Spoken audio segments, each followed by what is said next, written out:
반갑습니다. 오늘도 여러분들의 성공적인 배팅 라이프를 위해 불철주야 분석하는 토토홈즈입니다. 책임감을 가지고 100%의 적중률이 아니라도 반드시 수익 실현을 도와드리겠습니다.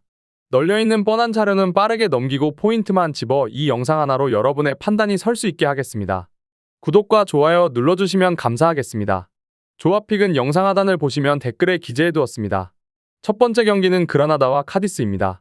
그라나다는 최근 5경기에서 승리가 없는 상황인데 그나마 이번 경기 기대해볼 수 있는 건 현재 1승을 가지고 있는 게 홈에서의 승리를 가져왔다는 점입니다.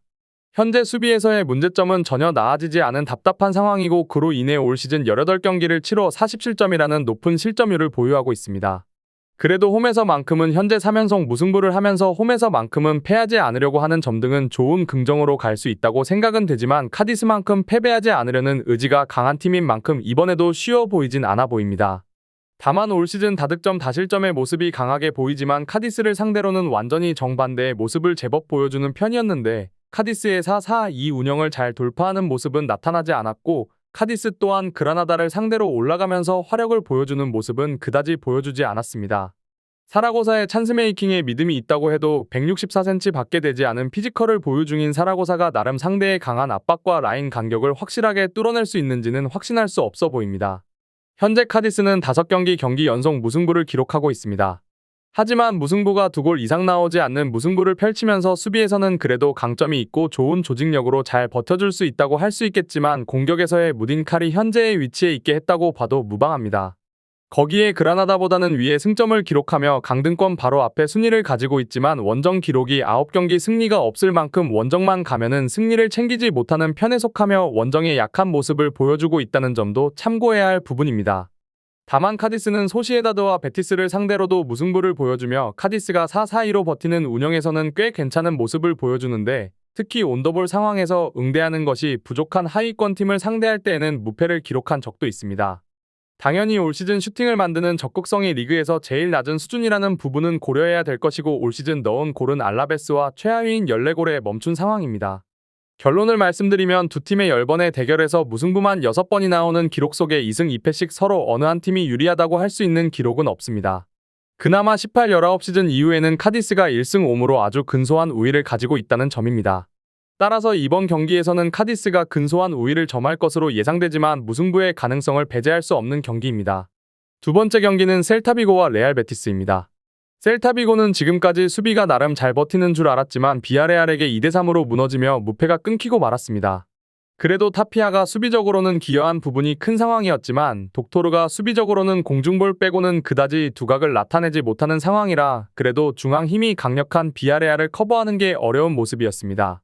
베티스를 상대로도 중앙이 버티지 못하는 문제를 고치지 못한다면 나쁘지 않게 유지하던 최근 전적도 장담할 수는 없을 것입니다. 셀타비고의 가장 장점이라면 나름 수비에서의 탄탄함으로 리그에서 강등권에 있지만도 높은 승점을 유지할 수 있었던 부분은 있습니다. 반면 문제는 공격인데 18골로 지금 20개 팀 중 상위권에 속할 만큼 공격에서의 약점은 해결해야 할 것으로 보여집니다. 공격에서의 문제는 중원 미드필드에서 2선에서의 탈압박이 제대로 된 자신의 능력을 보여주지 못하며 공격까지 볼이 가지 않는 상황이 자주 나오고 있습니다. 매번 유효 슈팅 수도 현저히 적을 수밖에 없는 이유입니다. 베티스는 최근 셀타비고를 상대로 제법 힘들어하는 모습이었는데 레알 마드리드, 소시에다드, 지로나를 상대로 실점을 막아내는 능력을 낮다고 말하기는 힘들 것 같습니다. 원정에서의 실점이 홈 실점 4골과 비교했을 때 제법 큰 편이지만 이 부분은 빌바오와 바르셀로나에게 도합 9실점을 했던 것이 결정적이고 그 이외의 팀을 상대로는 원정에서도 2골 이상을 허용한 적은 없었습니다. 또한 이스코에게 프리롤을 부여하면서 공격에서의 나름 꾸준한 모습을 보여주는 것도 좋은 성적을 유지할 수 있는 점 중 하나입니다. 이번 경기 역시 베티스는 자신들의 장점을 최대한 살려 선발 선수들의 명단부터 신경을 쓰려 할 것입니다. 결론을 말씀드리면 우선 지난 경기에서 아스파스가 없는데 2골을 기록한 것은 대단하다고 말할 수 있지만 힘으로 상위 전력을 상대할 때 중앙에서는 아직 버티기 힘들다는 부분이 드러나고 말았습니다. 베티스가 원정에서도 상위 전력이 아니라면 나름 수비가 안정적인 편에 드는 편이고 이스코를 잘 활용하며 나름대로 공격력도 일정 수준 이상은 가지고 있습니다. 그렇기에 이번 경기에서도 베티스의 우세가 예상되지만 생각보다 공격의 전개는 매끄럽지 못할 가능성이 있을 수 있습니다.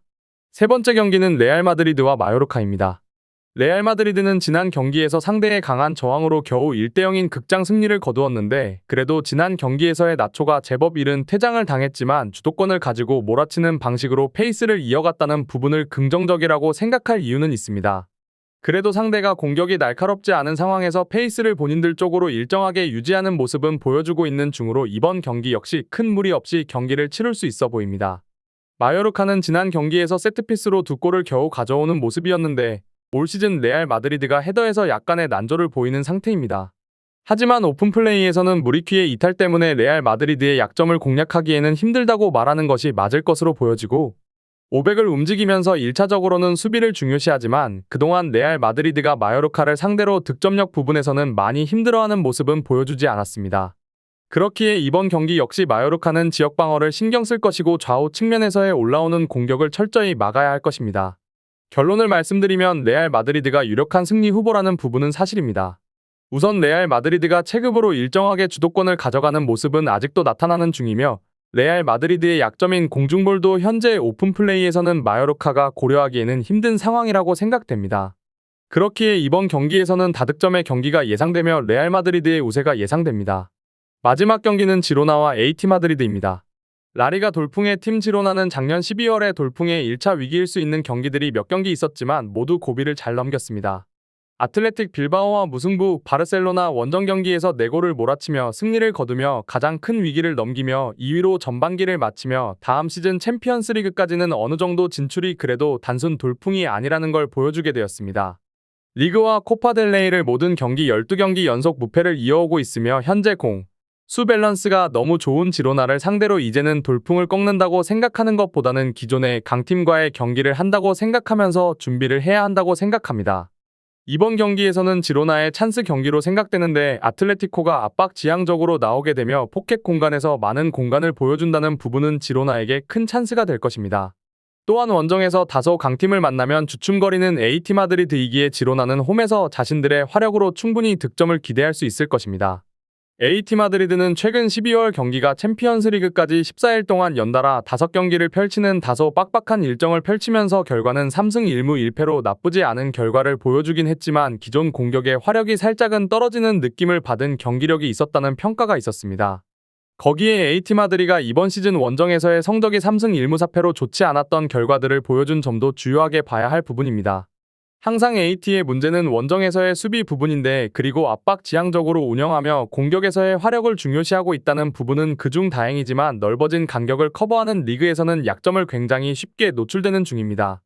또한 라스팔마스, 바르샤, 빌바오에게 원정 3연패를 당하는 중인 리그에서의 성적도 매우 아쉬운 것은 마찬가지입니다. 결론을 말씀드리면 역대 맞대결에선 AT 마드리드가 단 한 번도 패배한 적이 없으며 지난 시즌에서도 2경기 모두 잡아내며 강한 모습을 보여주었던 건 사실입니다. 하지만 이번 시즌은 모든 상황과 리그 순위까지 모두 지로나에게 유리한 게 있는 건 사실이지만 지로나가 자신들의 강세를 이번 경기에서 확실하게 보여줄 수 있는 테스트 경기가 될 것으로 예상됩니다. 추가적인 조합을 원하신다면 구독과 좋아요를 눌러주시면 감사하겠습니다. 더 다양한 경기에 대한 세부적인 분석과 결과를 궁금하시다면 영상 하단에 고정 댓글을 확인해주세요. 여러분이 건전한 스포츠 문화를 즐기실 수 있도록 항상 최선을 다하도록 하겠습니다. 시청해주셔서 감사합니다.